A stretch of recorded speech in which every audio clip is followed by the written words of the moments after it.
Let's go Broncos! Something special is brewing in Denver, and I don't say that lightly. Behind closed doors, deep in the trenches of training camp, something has clicked. And what happened in this joint practice against the Arizona Cardinals might just be the biggest turning point of the entire offseason. We're not talking about a couple of good throws or flashes of potential. We're talking about a quarterback playing at a level that even caught the opposing team off guard, reporters scrambling to document every moment, and a defense so dominant it's being called the best front five in football by not just one, but two separate NFC teams. The story that's unfolding right now inside Broncos camp isn't just hype. It's a warning shot to the rest of the league. There are players quietly getting healthy, rookies emerging as stars, and coaches showing a confidence we haven't seen in years. But it gets even better, because just as the offense finally finds its rhythm, the Denver Broncos may be walking into week one with every key piece falling perfectly into place, while some of our biggest AFC West rivals are dealing with serious setbacks. So buckle up, because I'm about to break down everything I've seen,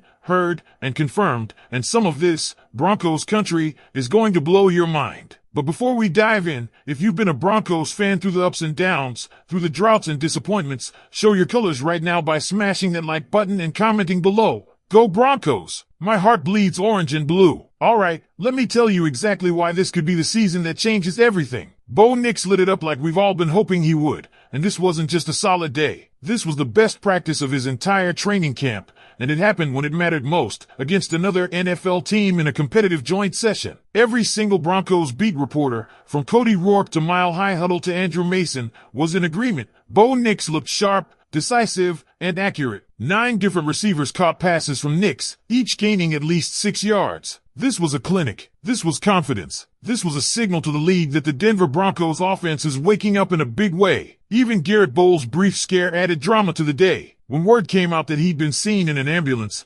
Broncos fans held their breath. But as it turns out, it was just an asthma attack due to the heat. No long-term concern. He'll be back, and that's a sigh of relief for the offensive line. But here's the wild part. Bo Nix had this record-setting practice without Bowles on the field. Matt Peart stepped in at left tackle and still, the offense hummed. That speaks volumes about Nix's poise and the unit's growing chemistry. And how about that 70-yard bomb to Devon Vele? Let's not forget that Vele has been nursing a knee injury, but on this day, he looked every bit like the playmaker we were promised. He was Bo Nix's second favorite target last year, and now he's rounding back into form just in time. Add that to Troy Franklin, the rising force of Marvin Mims, and the rock-solid veteran presence of Courtland Sutton. Suddenly, this wide receiver group is looking deep and dangerous. Courtland Sutton and Bo Nix? That duo might just be unstoppable. Multiple outlets highlighted their connection as one of the standout aspects of practice. This isn't just chemistry, it's looking like a weekly problem for opposing secondaries. Ryan Edwards called the combination lethal, and it's hard to disagree. The Cardinals found out the hard way. Let's talk situational football. The Broncos coaching staff simulated a 2-minute drill with the clock ticking down from 1:10,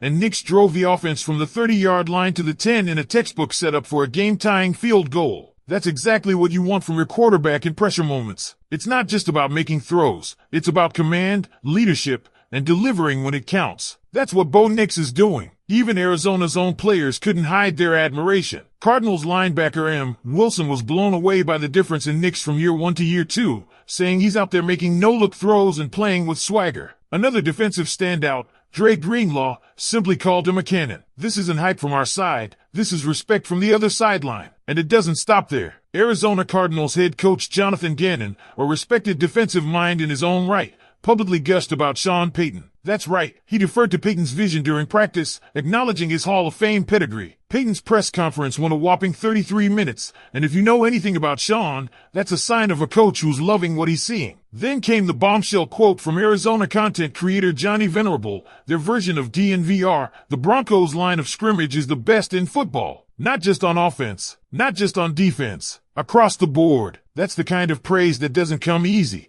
And it confirms what we've been sensing. This team is built to dominate. And if you're worried about the defense, don't be. The Cardinals struggled to get anything going offensively. Kyler Murray was locked in on Trey McBride because he had no other viable options. Meanwhile, the Broncos D didn't even game plan for the Cardinals. That's just raw strength, discipline, and talent. Once Vance Joseph actually schemes for opponents, good luck moving the ball against this unit. We even got injury updates that should calm your nerves. Nick Benito hasn't practiced since wrecking the 49ers, but it's not a holdout. It's a minor bone bruise that required a quick surgical cleanup. He'll be ready for the season opener. And let's not forget, Singleton is back, and Dre Greenlaw is being protected in bubble wrap until week 1. Smart, strategic, focused. Finally, some fantastic timing on the Rashee Rice situation in Kansas City. With his suspension looming, possibly up to 8 games, it could very well take him out of the lineup when the Chiefs face the Broncos. That's huge. When you're going head-to-head with a team like Kansas City, any edge helps. And missing their top receiver? That's a big one. Because here's where it gets even more real. When you dive deeper into everything we witnessed during that joint practice and everything it reveals about this Broncos team, you start to realize this isn't just a hot camp moment. This is a signal that the Denver Broncos are turning a major corner. The offense is no longer dragging behind the defense. It's now becoming a weapon in its own right. We've waited years for this balance. For a quarterback who not only looks the part but commands respect from both sides of the ball. And Bo Nix is delivering that in spades. Sean Payton knows it too. You can read it in his press conferences, feel it in the way he talks about the offense now versus even just a few months ago. When Payton is excited, you see it in how much he wants to share. 33 minutes at the podium wasn't just a coach rambling. That was a coach brimming with confidence because what he's building is finally taking shape. He's crafting an identity around Nix's skill set, and it's exactly what fans were promised when Payton came to Denver: smart, adaptable, and aggressive football. And we haven't even fully unleashed the playbook yet. That's the wildest part. No game planning went into the Cardinals' practice. They ran base packages, vanilla schemes, and still, Nix carved up the defense, moved the ball at will, and showed total control. So what happens when this staff really starts to scheme around their opponents? When Payton and Vance Joseph begin tailoring matchups and exploiting weaknesses, this team could explode. Also, let's circle back to something incredibly important: the offensive line. With Garrett Bowles sidelined, this unit didn't collapse. It adapted. That's critical. Depth is what separates good teams from great ones, and the Broncos just proved they can survive and even thrive when key pieces are missing. And remember, Bo Nix performed at this high level without the full protection of his starting offensive line. Once that front five is fully intact, with Bowles healthy and chemistry in sync, defenses are going to have their hands full. On defense, things are just as thrilling. The front five was described as the best in football, not just by Broncos media,